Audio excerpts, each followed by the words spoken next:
안녕하세요. 세상을 바꾸는 토지 투자의 연우진입니다. 자, 요즘 중개보수가 한참 또 핫한 이슈로 떠올랐죠. 오늘은 이 중개보수 요율과 각 나라별 어떤 차이가 있는지에 대해서 알아보는 시간 준비했습니다. 세상을 바꾸는 토지 투자의 고상철 대표님 모시겠습니다. 네, 안녕하세요. 세바토의 고상철입니다. 반갑습니다. 자, 대표님, 요즘에 그 중개보수 때문에 참 말이 많아요. 그죠? 아, 네. 제일 많이 질문 받고. 네네네. 뭐 나 역시 이제 관심이 있었던 부분이니까. 네네네.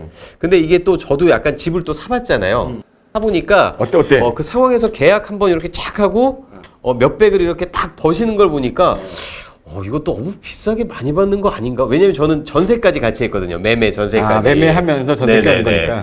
그러다 보니까 좀 깎아줄 법도 한데 이거 너무 비싸게 받는 거 아닌가라는 생각이 또 드는데 그치. 또 제가 또 여기 그 공인중개사 공부하시는 분들을 많이 보잖아요. 그분들이 또 어떤 노력과 그쵸. 얼마나 또 심혈을 기울여서 자격증을 취득을 하고 또 오픈을 하고 하시는 영업을 하시는 걸 또 보면은 그러니까요. 사실 이게 또 비싸다고 말하면 또 안 될 것 같고. 그렇죠. 네네. 이 자격증 따는 데도 힘들었고. 네네네네. 그 물건에 대해서는 책임을 지는 거잖아. 중개에 대한 사고가 발생했을 때 책임도 지기 때문에. 네네네. 그걸 그냥 아무것도 책임 안 지고 그렇게 받는 게 아니라 사고가 분쟁이 발생했을 때 그래도 이제 보험 쪽으로 이제 뭐 1억 배상이라든지 이런 거 하고 있기 때문에 그래서 안전하게 믿고 중개사한테 그 중개 보수를 지급하는 게 맞는데 이게 생각보다 그냥 나가는 금액이라고 생각이 딱 들기 때문에 이거 안 줘도 되는 거 줘야 되는 거 아니야라고 생각을 하기 때문에 이게 좀 더 좀 비싸 보이는 거지. 그리고 또 요즘 무엇보다 또 집값이 많이 오르다 보니까 더 그렇게 느끼시는 것 같아요. 그죠. 네네. 내가 처음 강의할 때가 20년 전인데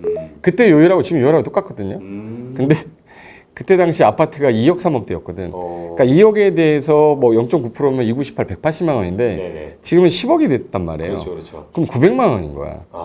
200만 원이 아니라 900만 원이니까 엄청나게 올라갔다라는 생각이 드는 건데 이게 체감 난이도처럼 체감하는 중개 보수가 너무 높아 보이는 거지. 아파트 금액 때문에. 물론 그래서 이제 좀 개정이 됐어요. 개정이 된다고 해가지고 지금 물론 지금 말씀하신 900만 원보다는 또 많이 또 감가가 되기는 했는데 다른 나라는 과연 어떤지도 좀 궁금해요, 교수님. 그래서 이번에 세바토 우리 청취자분께서 질문하셨던 것도 있는데 네네. 다른 나라하고 어떤 차이가 있냐. 그래서 우리나라 지금 중개 보수가 엄청 비싸다는데 그게 정말이냐 해서 제가 딱 세 개를 비교해 봤어요. 미국, 일본, 네, 우리나라. 지금 얼마 전에 거래한 거야 이게. 그러니까 13억짜리 아파트를 만약에 매수할 때 네네. 중개 보수를 내가 얼마를 내야 되는지 뭐 미국이나 일본 차이가 있냐. 지금 어느 나라가 제일 비쌀 것 같아 지금 딱 봤을 때요. 미국, 일본, 우리나라. 우리나라. 중개 보수 사실 제일 많이 저는 받는 사람. 이 답을 알거든요. 아는데 하도 우리나라가 비싸다 하니까 우리나라라고는 하는데 다른 나라 거 보고 제가 놀라긴 했어요. 그러니까 네. 이게 생각보다 되게 우리나라가 낮은 거야. 네네. 금액으로 이제 계산을 해봤는데 이제 서울 같은 경우는 지금 현재 개정되기 전 걸로 10월달에 개정이 되니까 지금은 개정 아닌데 네네. 개정되기 전일 때는 지금 13억이면은 13억 7천이면은 0.9%를 적용했을 때 이 1,233만 원이에요. 매도인 측하고 매수인 측을 내가 둘 다 중개하면 1,233만 원이니까 2,400이 되는 거지. 근데 미국은 최대 요율로 하면 6%예요. 와. 거의 억 단인 거지. 13억짜리니까 8,220. 근데 미국은 이제 보통 관행상 매도인이 부담해요. 왜? 파는 사람이 돈이 들어오니까 매도인 쪽에서 내고 매수인은 안 내요, 미국은. 매수인은 사는 사람이니까. 사는 사람 돈을 나갔는데 또 나가니까.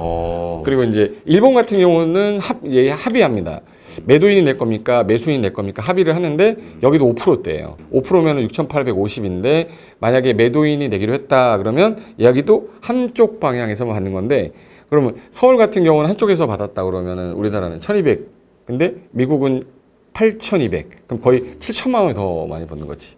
우리가 이제 2%라고 따진다면 양쪽 다 받아서 2%라고 하는데 우리나라는 근데 양쪽 거래하기가 쉽지가 않은 상태라 거의 뭐 단타라고 하죠. 그래서 한쪽만 거래를 하는 게 대다수다 보니까 0.9%니까 1%로 보는 거죠. 물론 이게 또 개정이 되기는 했지만, 네네.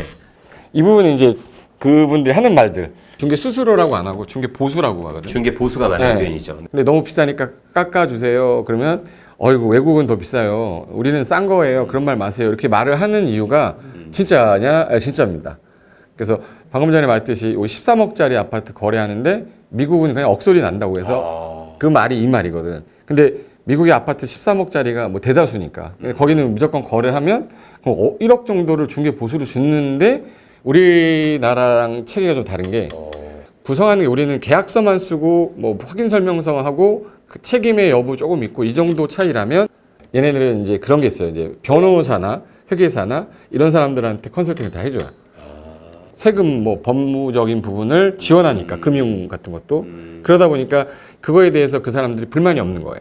더 안전하고 어떻게 보면 중개 사고가 일어날 수가 없겠네요. 그렇죠. 거의 그래도 우리나라 같은 경우는 이제 약간 물건 빼가는 것들도 있고 그러다 보니까 이게 중개 시장이 약간 그 신뢰도가 좀 많이 떨어져 있고 허위 물건 막 이런 것들 때문에 소비자 측면에서 좋은 물건이라고 해서 광고된 거 보고 왔는데 그래서 내가 마음에 너무 들었어. 이게 이 아파트 마음에 들어서 딱 왔는데 그 어제 나갔어요 이러는 거야. 그럼 나는 이제 걸린 거죠. 낚인 거지. 그럼 이제 다른 물건 보여줄 거 아니에요? 근데 내가 원하는 물건하고 너무 다르니까 이 사람들은 괜히 갔다가 시간 낭비하고 온 거잖아요. 그래서 지금도 이런 부분에 대해서는 사람들이 지적을 많이 하는데 여기는 미국은 거의 전속 계약. 여기저기 물건을 내놓지 않기 때문에 전속 계약 형태로 이루어지기 때문에 컨설팅부터 짜르륵 이거 다 한꺼번에 중개 회사가 하기 때문에 근데 우리나라는 이제 구체적으로 뭘 하는데 이렇게 봤냐? 그럼 중개 거래를 이제 유도하는 거죠. 거래하는 거. 그래서 등기부상에 하자가 있는지 없는지 그리고 계약서를 써서 이 사람들 보조하는 돕는 업무 등을 하는데 근데 배상 뭐 손해가 발생하면 그래도 배상액이 그래도 한 1억 정도는 거의 뭐 법인은 2억 뭐 이 정도를 하긴 하는데 뭐 10억, 20억 이렇게 하지는 않아요. 근데 그 정도에 대한 책임, 매물 화재에 대한 책임은 없어요. 그냥 중개만 한 거지 미국하고는 약간 그런 게 좀 다른 거예요.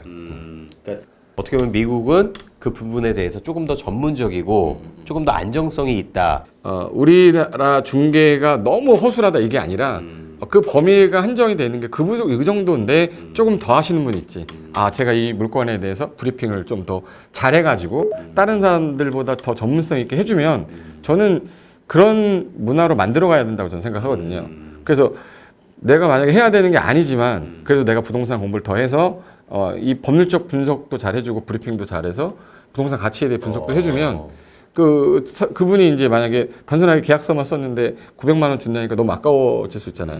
근데 그렇지 말고 지속적으로 이제 그분한테 뭐 부동산 관련된 정보나 재테크 그냥 했으면 세금을 만약에 3천만 원 내야 될 거를 제가 컨설팅해서 2천만 원으로 1천만 원 줄였으니까 거의 중개 보수가 나온 거 아니냐. 어떻게 보면 절세까지 책임을 져주신다는 그런 거를 우리가 해줘야 된다는 거지. 대한민국에 있는 중개사분들께서 그렇게 해주시면 좀 더 지위도 좀 더 올라갈 것 같고. 근데 그런 부분이 분명 있는 것 같기는 해요. 사실 집 하나를 사거나 이제 전세를 얻는 거가 이게 보통 큰 일이 아니잖아요. 어떻게 보면 평생에 진짜 집을 사는 건 평생에 한번 있을까 말까 한 그런 일이 될 수도 있는데 그렇죠. 일반인들 입장에서는 그런 일을 갖다가 하는 데 있어서 사실 전적으로 믿고 맡길 수 있는 분이라면은 좀 더 신뢰가 간다 그럴까? 예. 그래서 뭔가 이거를 조금 전문적으로 브리핑을 해주시고 어떤 세금에 대한 부분이라든지 내가 궁금해하는 부분에 대해서 딱딱딱딱 답이 나와주시면 이분한테 하는 게 맞구나 이런 생각이 드는데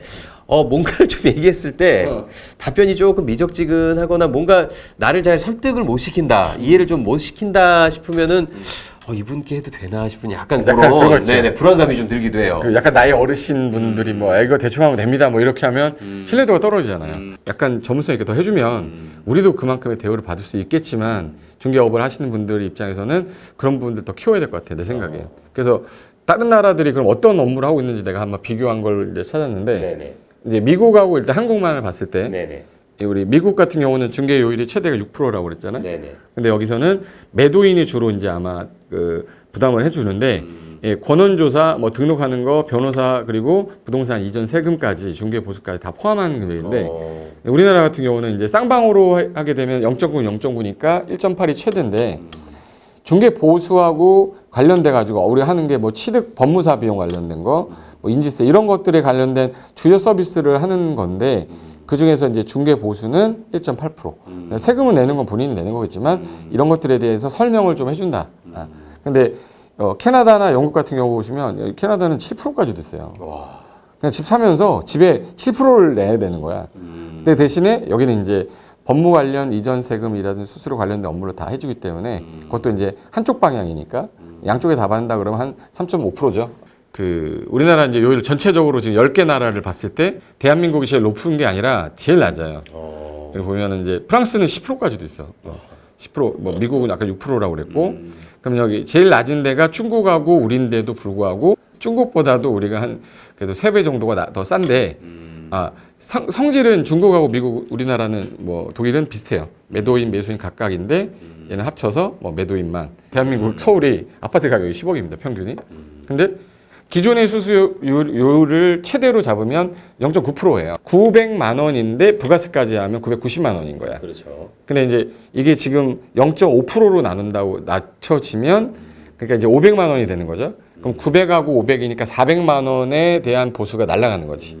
근데 이게 저기도 집 살 때 그 중개보수 깎아달라고 했죠. 네네네. 깎아주든가? 안 깎아주죠. 이게 저는 제가 말씀을 드리지는 않고 그 파시는 분이 왜냐면은 이제 파시는 분이 이제 본인이 팔고 그 집에 이제 전세를 살겠다 하신 건데 어떻게 보면은 그 매매 계약과 전세 계약이 이제 한 번에 이루어지다 보니까 내야 되는 금액이 이제 더 크다고 느끼셨나 봐요. 그치. 그리고 또 매수 매도를 한 그 부동산에서 동시에 하다 보니까 그러니까 그 금액이 엄청 커졌지? 하시는 분이 좀 전세는 좀 깎아달라고 얘기를 하셨는데도 안 됩니다. 네, 아예 답변을 안 하시고 그냥 계약서 쓰시길래 그리고 저는 사실 또 이제 제가 랜드프로에서 부동산 방송을 하고 또 공인중개사분들 공부하시는 걸 보잖아요. 그러니까 이게 얼마나 힘들게 또 취득하는 또 자격증이고 얼마나 또 힘들게 영업을 하시는지를 알기 때문에 사실 저는 깎아달라는 말씀은 못 드리겠더라고요. 그치. 알아서 처분을 바랬는데 네. 이게 모든 사람이 이런 사람도 있고 네네네. 깎아달라고 하는 사람도 있고 네네네. 깎아달라고 그러면 깎아주는 분이 계시고 깎아달라고 절대 안 되는 분이 있어요. 근데 막무가내로 막 깎아달라고 그러면 깎아줄 수밖에 없는 상황이라 실무 나가면 0.9%여도 거의 0.5에서 거래해야 돼요. 근데 지금은 그러면 이제 중개하시는 분 입장에서는 그래 그럼 제가 400만 원 싸게 해드릴게요 라고 해서 이렇게 나도 얘기를 할 수 있지만 지금은 그 말을 못해. 그냥 400만 원이 그냥 날아갔기 때문에 그냥 여기서 이제 500만 원으로 줄었는데도 또 깎아달라고 할 거란 말이야. 아니 근데 이렇게 어떻게 보면 중개 보수가 0.9%에서 0.5%로 이제 낮춰졌으면 더 이상 깎아달라는 얘기는 하면 안 되는 거 아닌가요? 이제는 장심상 그러면 안 되죠. 네, 이 사람들도 자격증을 엄연히 갖고 그럼요. 그 물건에 대한 책임도 하고 있는데 그걸 계속 줄이면 안 되는데 뭐 요즘에 업체들이 뭐 반값 중개사 뭐 이런 것들이 나오는데 저는 중개 보수는 건드리면 좀 그래도 이 시장에 대해서 약간 안 좋을 수 있다 그런 생각을 좀 갖는데 지금 현재 어떤 변화가 있는지만 간략하게 보면 자 이거는 매매일 때예요. 매매일 때 우리 중간선이 6억에서 10억 선이거든. 네네. 그럼 1억일 때는 별 차이가 없어요. 근데 10억일 때는 900만 원이었는데 이제 500만 원으로 주는 거니까 금액이 크니까 400만 원이 준 거잖아요. 그렇죠. 거의 2배 가까이. 그렇죠. 임대차는 800인데 400으로 주는 거고. 근데 되게 또 높은 금액일 때는 그 요율을 적용하지 않기 때문에 20억일 때는 1,800이 나가던 게 중개보수 나가던 게 1,400이니까 400이 준 거죠. 여기도 400이 준 거고 여기도 400이 준 거야. 중간부 900에서 500으로 주는 건 거의 2배 가까이 되니까 이거는 조금 있는데요.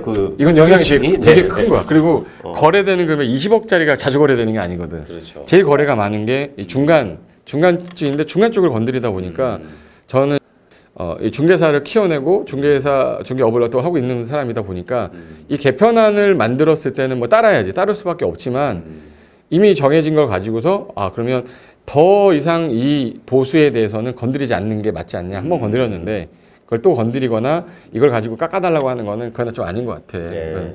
이 중개라는 게 양쪽을 조율하는 거기 때문에 스트레스도 되게 많이 받는 직업이에요. 되게 외로운 직업이고 그래서 이 중개 보수가 비싸지 않다라는 거를 일반인들이 느끼게 하기 위해서는 중개업을 바라보는 일반인들의 시선이 바뀌어야 된다고 나는 생각하거든. 딱 자기가 봤을 때도 이거 너무 비싼 거 아니야? 제가 제일 중립적인 입장에서 볼 수밖에 없는 것 같아요. 네. 그래서 전문성을 또 업시켜야 되고 이 중개사 분께서 나한테 설명해 줬던 내용들이 되게 신뢰도가 있어야 돼요. 확인 설명도 부동산에 대해서 되게 잘해 주셔야 되고 그리고 부동산 가치 분석이라든지 이렇게 하면 좋습니다. 안전장치 등을 조금이라도 업을 시켜주시면 중개업을 하시는 분을 믿고 중개보수를 정당하게 드리고 하는 건데 이미 뭐 개편안이 10월 달에 실시한다고 하니까 이미 이제 결정은 되는 부분이기 때문에 받아들이되 이 부분에 대해서는 이제부터는 더 이상 왈가왈가하면 안 되겠다. 네. 이 일을 하는 과정상에서 이루어지는 어려움들이 되게 많은데 그거를 모르고 계약서만 쓴다고 생각하시면 안 되고, 그리고 이 물건에 대해 분석하기 위해서 또 대출 알아보고 이거 알아보고 뭐 되게 많은 걸 하고, 그러니까 이제 중개사 밑에 변호사하고 법무사하고 회계사를 두고 이 회사를 하면 미국이 스타일이거든. 그러니까 미국엔 중개에 대해서 그렇게 크게 문제를 제기를 안 하고, 중개 보수가 상당히 높긴 하지만 네. 그거에 대해서 불만이 그렇게 많지 않은 거예요. 네, 네. 뭐 대한민국도 선진국으로 가고 있는데 선진적인 중개 시장이 됐으면 하는 마음에서 간략하게 찍어봤습니다. 네. 네, 오늘은 그 중개보수의 요율과 나라별 중개보수에 대해서 한번 좀 살펴봤는데요. 혹시나 오해하시는 분들이 있을까봐 말씀드립니다. 저는 중개사가 아닙니다. 저는 중개사 자격증이 없습니다. 네, 그렇기 때문에 일반인의 입장에서 봤을 때, 중개 비용 좀 비싸지 않나라고 느끼실 수는 있어요. 10억을 기준으로 봤을 때는 거의 절반 가까이 줄였어요. 0.9%에서 0.5%로. 그리고, 정말 공인중개사 자격증을 취득하고, 차리고 영업을 하는 데 있어서도 굉장히 많은 또 노력이 들어갑니다. 그러니까 이걸 그냥 하나의 어떤 그냥 편의사항으로 생각을 하지 마시고, 그냥 이분도 이 업을 하기 위해서 이렇게 노력을 하고 고생을 해서 그런 관점에서 좀 바라봐 주시고, 네, 기분 좋게 지불하시고 기분 좋게 좋은 집 얻어서 행복하게 잘 사셨으면 하는 바람입니다. 네, 세상을 바꾸는 토지투자, 저희는 다음 시간에 또 다른 컨텐츠로, 네, 더 유익한 컨텐츠로 찾아뵙도록 하겠습니다. 시청해주신 여러분 감사합니다.